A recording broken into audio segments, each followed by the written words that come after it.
Hey y'all, Tex here. Change of scenery, we at the house. We're gonna go walk back here in the woods with the dog. Stormy. Anyway, got us a Guinness drought.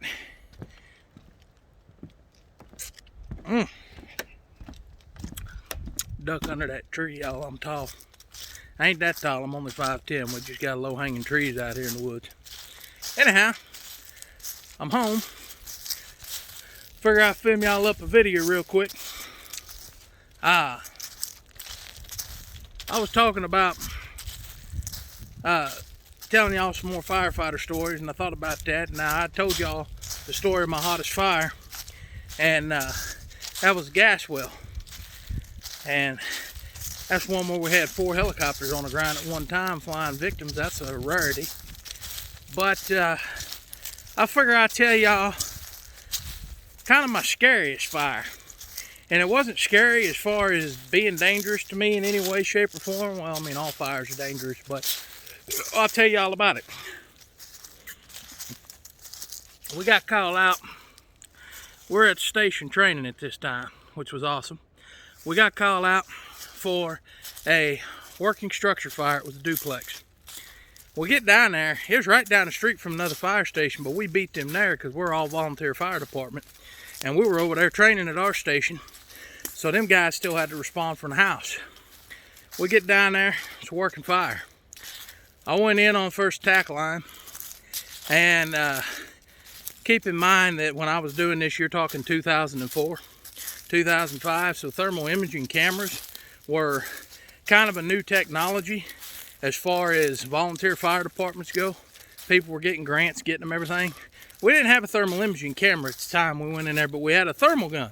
So we shot the temperature with it, and I come to find out it's 900 degrees in there. Well, I was in there for, son of a bitch, 15 minutes or so maybe. About 15 minutes I was in there. Maybe 20. I sucked through a bottle pretty quick. You know, I try to control my breathing and everything, but I ain't no small old boy. So anyhow, go through there. Completely smoke covered in there on the ground, crawling up the stairs because it was 2-story. Crawling up the stairs. I bumped into something with my left shoulder. I was in the process of doing a primary search, even though I was on a hose line. I bumped into it, took my hand, swept it with the back of my hand like you're supposed to when you're doing a search. Like, there's nothing in it, okay, whatever. Ran out of air before they got it ventilated, had to go back out. And this is where I did something stupid because I was young, and even though I knew better, I didn't care because I figured I had something to prove to myself at least. But I was mad because we hadn't found a seat of fire. They hadn't even vented yet because they were trying to, you know, get up there and vent. It was kind of a difficult fire we had going on. Anyhow, so we go out there, I go out there, and I found one of our junior firefighters, and I said, hey, do we have any more tanks, you know, air tanks on the truck? He said, no. He said, we don't have any more packs. I said, well, I don't need a pack. I said, do we have a charged bottle? He said, yes. I said, switch my bottle out.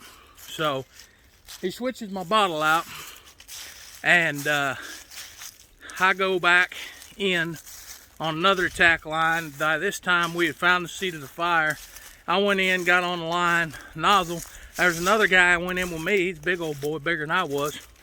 And luckily he sucked through his pack of air pretty quick.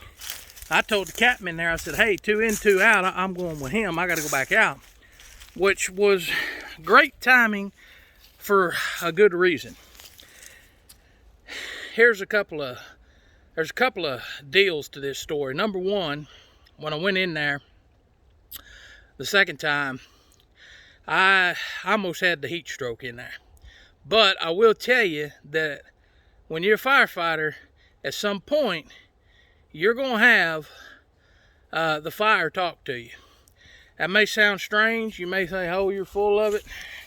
Look at here. What you doing, Stormy? Huh? What you doing, puppy dog? Come here. What you doing? Say hi. Say hi to the people. You're on video. Anyway, so I went in there. We found the seat of the fire. It was between the duplexes. It was kind of in the middle wall there. It got up into the attic. I'm on the ground. Don't have a ground ladder, anything like that. Just on the ground shooting nozzle from the floor. I shoot the fire as best as I can. It gets up in that attic corner to a point where you can no longer get it from the ground. The only way that you're going to be able to put that fire out, you got to be up on a roof ladder. Or, you know, some kind of ladder to get up there into the ceiling to actually spray water on that fire. I didn't have one. I'm shooting from the ground. I heard that fire laugh at me. It was laughing at me, taunting me because I couldn't put it out.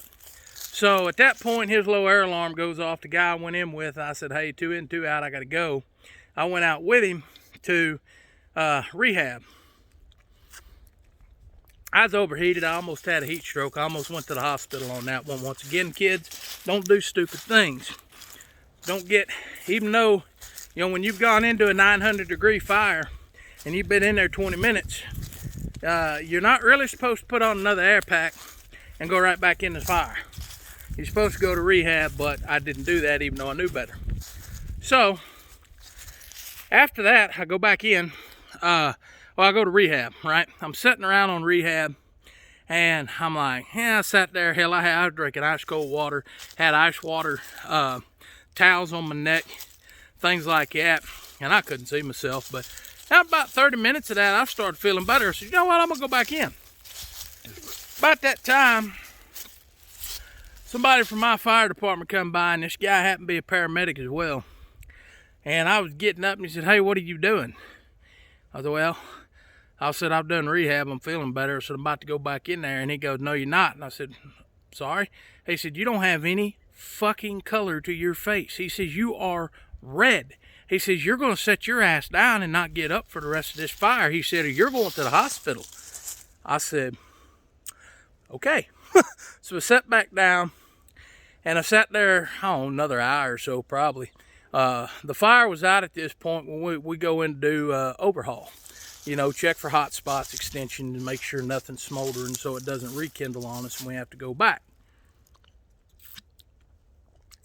I go up them stairs that I told y'all I had gone into in the beginning of the video when I made first entry, that I bumped up against something and I didn't know what it was. I just cleared it like I was trained to do.